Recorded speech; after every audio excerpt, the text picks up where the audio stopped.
And that was so important to me in learning from that Growing Kids God's Way, that when your home is God-centered and not child-centered, everything changes. And how you operate, and reminding your children they are guests in your home, and no matter what, you are the one that's directing how the day is going to go, how the night is going to go.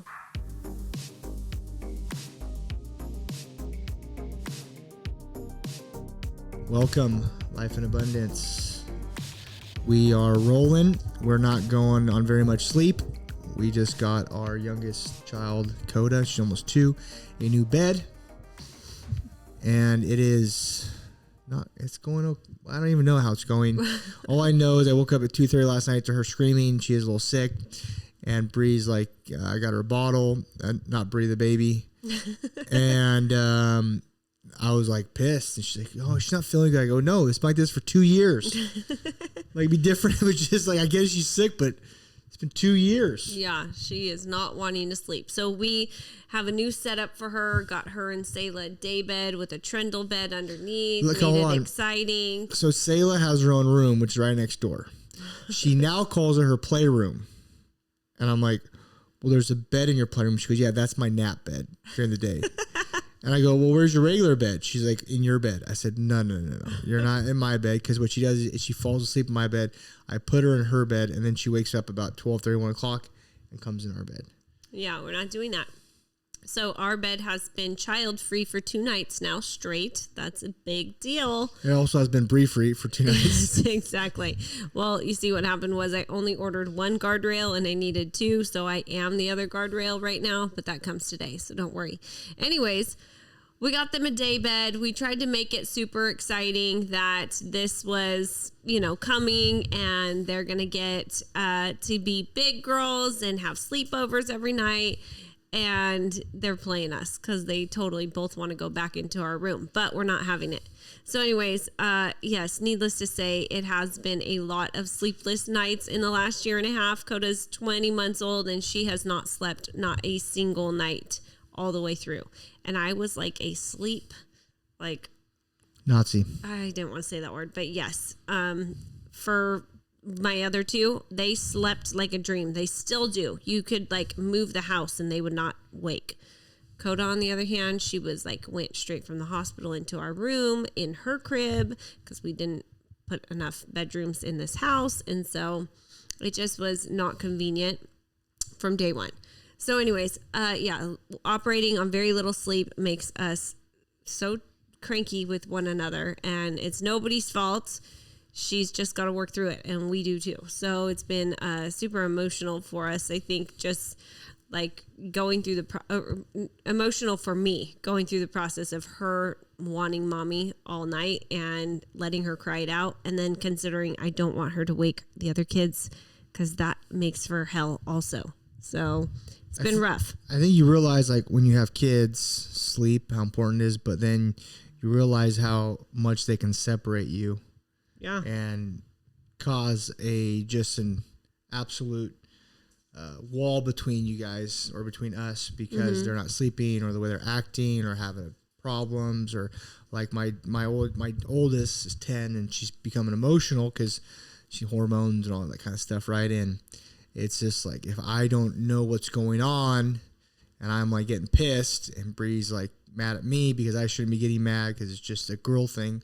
It's amazing how you can just kind of create division between you. Create a division without even really knowing why you're even mad, right? It was kind of last night I was mad at Coda, but I was more mad at the whole situation, not sleeping for 2 years, and then 2-3 at night or in the morning. Felt the need to bring it up. Yeah, we're both just piss at each other. I'm more mad, and it's what am I doing? Yeah, exactly. And so it's you don't realize when you have kids how much you can go days and weeks arguing, and really you're what is it for? Yeah, what are we even arguing about? Yeah. No, it's so true. And one thing going through this process, Mark and I have made a conscious effort to create time and space for ourselves without our kids. And it's hard to do because it takes effort on both of our parts to make arrangements and, pack and unpack and get everybody ready and, things situated for you to be able to do that. But when you do, it I feel like I value it so much more that time. And especially knowing we come home and you're in the thick of it again, and it's going to be a while before you have that time to connect. And just even for like intimacy, it's so hard for your kids to give you space when you live in the same household. It's like they want to be in every room that we are in, even just to have a like direct conversation without interruptions at the dining table, and they're watching TV 10 feet away. It's like, Mommy, come sit over here, or whatever. They mosey their way on up to the table, and it's like, Daddy and I need to have a conversation. And it's really hard to do that with them, like playing with my water cup and spilling their food all over the table like they did last night and whatever. And kids are just kids. But ultimately, we need to create time and space for ourselves. So Mark has made a conscious effort this last 4 months. We'd take one overnight trip a month out of town together and just be he and I. And we were talking earlier about this, like half the fun for me and something like that is just the travel time, sitting next to each other in the car and talking or listening to a podcast even or whatever, just doing something together that we don't really get the luxury to do that often anymore. And it means so much to me. Now I see the value in that, and it's so important. So that I'm like so grateful for. And yeah. Well, and we haven't done it for a long time. Like before that, it was like 8 months probably that we didn't go out of town by ourselves, and date nights were kind of slacking. We were doing them every once in a while. We had a new baby, and it was harder. We were still adjusting to Bree liking me at that time. So it's way easier to fall back into what you know, fall back into comfort, fall back into like, I don't know, date nights, it's late, kids just got home, they got to take baths, like all these excuses, and they're valid, but I just said, hey, listen, we're not doing that anymore. Like this is what we are going to do. This is what I want to do because I need time with you. And Bree agreed, and we went out of town to Vegas for our anniversary in October. For the first time, we went two nights. Yeah, 2 nights, and it was just the best time. It was because we got to connect, we got to lay in bed together, we got to sit at dinner and talk and look at each other and do those things that you lose sight of because you have kids. And they seem so simple and silly. You're like, what's the big deal? But when you don't do that for so long, you realize what the big deal is. It's so important. And it's amazing just how you can slowly disconnect because life happens. Kids mosey their way into your bed or into your conversation. And now my 10-year-old wants to butt in and have her own opinion about what we're talking about. It's like, hey, wait a minute. This is an adult conversation, not for you. And so we have to just set some healthy boundaries for ourselves and creating space and time and distance even from our children at times to be present with one another. I will never forget in one of our couples therapy sessions shortly after we got married with Brody, he says, do not forget your children are a guest in your home and you are raising them to leave you. So you need to remember that the person you live with is the person you're going to live with after they are gone. And it means so much to me because it's so true. You don't realize how much of your world is child driven. Everything revolves around the children and their schedule and what they need and all the things. It's like, wait, when you make your home God centered and not child centered, everything changes. And that was something that was so powerful for us to learn early on. And we take away all these great nuggets from this Bible study we did years ago called Growing Kids God's Way. And if you have children, you should definitely look into it. It's the Ezo family that wrote the book. And I think it's 19 chapters. We led it and then we took the study ourselves twice. And it's so powerful because at every phase with your child, I feel like there's certain things in the book that you can take away that is like so relevant to you at that time, but from a different angle. And one thing for us was training our children to see that no matter what happens through the day, through the week, whatever, mom and dad come together every day and we reconnect at whatever level that might be. If it's sitting down in front of them and having a conversation, sharing a glass of wine together at night, whatever. It's just like they can see the security of mom and dad come home together. Even when we're upset with each other, we still make an effort to display affection and show our kids, hey, this is a safe place. Even if mommy and daddy, you feel the tension and whatever here, we still love each other. We're still coming back to this place to provide safety and security and stability for you. And that was so important to me in learning from that Growing Kids God's Way, that when your home is God-centered and not child-centered, everything changes. And how you operate, and reminding your children they are guests in your home, and no matter what, you are the one that's directing how the day is going to go, how the night is going to go. And for the longest time, that was like a struggle with us, with these kids not sleeping and whatever. And I said, no, we are taking back our life.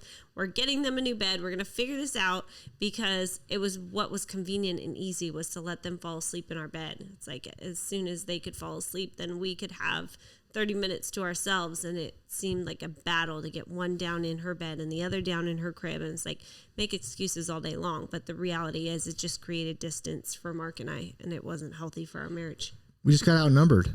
Yeah, we did. We got like, outnumbered. Once you go past 2, you're just like, man, I don't know how to do this. Like, and then the ones complaining that they haven't got snuggle time and all that kind of stuff. But yeah, we just got outnumbered. we had it dialed in with 2, and we had to throw a 3 in, and just 3 was like kind of a wrecking ball too. She's a bruiser, so yeah, we were outnumbered. But you were figuring it out and dialing it in, and it takes time to create that like routine, and we're only in day 2, honey. There's light, and then we leave tomorrow night, so they'll be with their grandparents for 3 days. They're usually better with our grandparents than they are with us. They sleep their best with them. It's like they know that they can't. Spidey senses. Yeah, exactly. So whatever, it's fine. But we head down to Dana Point this week. We go down to our council class, which is 2 days long, and Mark and I do this week by ourselves. I think next month we'll end up taking the whole crew, because it's during spring break. But it's good for us to again have this drive 4 hours, have good conversation. I do a little bit of work along the way for me and Mark, and then we attend a nice dinner, and then it's like go time. We get into class, and it is 9 full hours of just this emotional roller coaster. And you feel great and high at one moment, and then you feel low and like a piece of shit the next moment. It's amazing how this happens. But really, as we are choosing to do this, I feel like every time we go down and like be around these people and get in this community that you just, I know people say it's like a cult, but really you're on the same level in a lot of ways, that you're in the pursuit for the same thing, and not everybody gets it. And when you can lean into that group of people, and they see you where you are and for who you are, we're not trying to fake anything there. You just have this support that I think is so important when you're going through like the transformation in our life that we are. You feel like not many people can relate to you. And as we go down south, I feel like every time I have some sort of breakthrough that's like so powerful, and I needed that to like step into the next level. And I can say that's true for you also. Like we leave council, and it's like, oh, we can't wait to get back and get to work and do what we need to do. So last year, funny story, I was like learning a lot about myself and about what I was dealing with, what I suppressed for a long time. It was like therapy every time. And I remember it was November, I'm driving back home, and I was by myself, and I called Bree every time I would leave, because it was about 4 hours on the way back. We get in about 6:30 at night on Friday. And the months leading up to that, I'd call her, and she'd be like, so like, what'd you get out of it? And I was like, man, I just got to keep doing the work. And she'd be like, that's it? And I'd be like, yeah. She's like, oh, like kind of like a really, this is what we're paying for, and like this is what you're doing. And so one month I call her, and I was like, yeah, man, I just went through it this time. She's like, really, that's it? And I'm like, you know what? I don't need to talk to you right now. I'll talk to you. I'm going to go. And I sat in silence for like 4.5 hours in my truck, like no music, no phone. And it was one of those things where I had to deal with so much that I hadn't confronted for so long. And now I was bringing it up, and a lot of times I didn't know how to handle it. I didn't know what to do. And I was learning about myself each and every time I went there. And it was just, it's kind of funny. It was like training people. It's like just small steps every day. Like, hey, I can't run 10 miles today, your first day, but you can maybe run a quarter mile. You can maybe run a half mile. So working on myself little at a time each month, and pulling away all these layers of like this guilt, the shame, why I had it, the anger, like why was it kept coming up? And November, December, I kind of had a breakthrough. I was like, oh my gosh, this is why I was struggling with all those things. And here are some things I need to do. And it keeps getting more and more clear each month of things I need to change, and things and people pop in my life that have just words from God that I know that they're from, that are telling me what to do. And so, yeah, man, this going to counsel is, it's a great place to go to. It's like church. We always say when you walk in, it's just like, you don't know what's going to happen. And you got to experience it. I was just showing our camera guy, yesterday, some stuff that we do from class because it's all recorded. And he's like, dude, I had no idea it was like this. I said, yeah, most people that we tell it about, and then we show them, like all the replays, are like, wow, that's way different than what we were expecting. It's like a spiritual thing. And that's why we just love going down there and connecting with people, and you learn so much about yourself, but at the same time you realize why a lot of people don't want to dig into what's really going on in their life, because it's hard. It opens up things. It's kind of like having kids. Like, it's so easy to stay separated and not really dig into, like, hey, whoa, I got to stop that, and I got to talk to my wife and take her on a date, because I've talked to so many men that their kids are 10, 12, 13, 14 years old. They've never been out of town with their wife since their kids were born. They do date nights once a month, maybe once a quarter. And I'm like, man, like, that's the woman that you are going to be married to, hopefully for the rest of your life. Like, you need to pour into her, and you need to take charge. And that's the number one thing I tell men is like, hey, you have to plan date nights, and you have to plan out of town trips. Like, yeah, you that have is to make it happen. That is a non-negotiable. No matter how busy you are, that is a non-negotiable, because the most exciting part of Bree's week is date night, Thursday night, because I have now set up the babysitter. Ours are pretty easy. It's usually my mom or someone else, but I get a babysitter. We leave it at 6 o'clock. We have our little spots that we go to eat dinner, and we just enjoy it. And whereas before, I didn't really have it on the schedule. It was just, hey, if it happened, it happened. If she happened to get done early that day, we'll go to dinner. I was never really a priority for me. And when I started making it a priority for me, not for Bree, for me, then I started seeing the fruits of it. My wife started looking at me differently. She started loving on me more. She started giving more compliments, and it was like, that's all that I ever wanted. And I realized that I didn't show up how I should have all those years, and going to counsel and working on myself and doing those things, you start realizing like how you didn't show up. And you have two options. You can either keep showing up how you always show up, or you can change it and get a different result. Yeah, get a different result. And I wasn't doing it for Bree. I was doing it for me, because it's what I wanted. And that's I think a big thing in relationships is we always want to do things for our spouse, or for our friends, or for our mom and dad, but then we don't really want to do it. So we get bitter, we get angry, we're like, I don't care.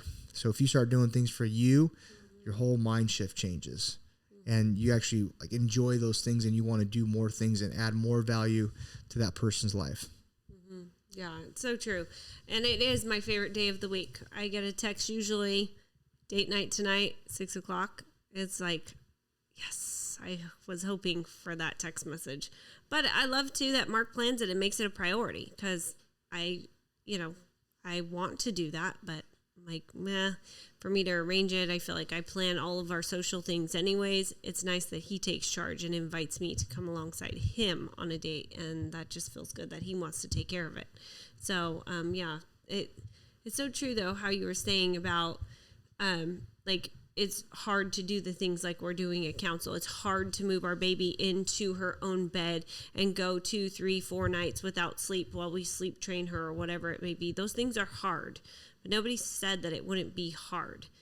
It's also hard to have your baby sleep in your bed and create separation and division between you as a spouse, and deal with that suffering long term. And the repercussions of that are far worse than going through the few sleepless nights to sleep train them. Well, it's like we always say, it's like, it's hard to be fit. It's hard to be fat. It's hard to have a good marriage. It's hard to have a bad marriage. It's hard to be rich. It's hard to be poor. you choose your hard. It's so true. It's so true. There's a mark that is there's a fat version of mark that's in here, and there's the version that you see, like the fit or the fat mark. It's like I choose what I put in my mouth. I choose if I go to the gym. There's a marriage that I live in that I have everything I want, and there's a marriage where I'm divorced. Like I choose that. Mm-hmm. And most people don't want to choose hard because it's hard and it's difficult. And going to the gym every day is hard.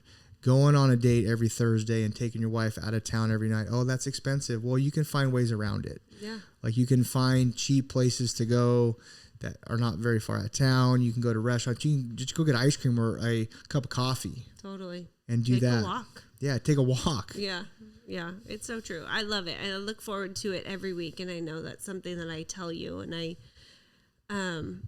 know you know, but it really is like fun to get dressed up for Mark and myself and just check out for a minute and be that playful wife that I get to be that night. And I don't always get to be her because of all the other things that I do in addition to being a wife. So it's important to me, and I know that it is to him too because he's making the effort to do it. So anyways, folks, date each other. It's worth it. I promise you. It will change your marriage and the dynamic between you and create so much deeper intimate connection like you can't even imagine. So it's super powerful. But I think that's about it. I feel like we got it hammered out pretty easily today. Choose your hard. Very clear on your message. Mm-hmm. And don't wait until it's too late because we did that in some respects and that was awful trying to turn the bus around, but we did. It's way better where we are where we are at now than where we were. Yep. So thank you for listening. If you are on YouTube, give us a like and a subscribe. If you're on any podcast platform, give us a like and a download. We greatly appreciate it. And until next time, God is good all the time. Thank you.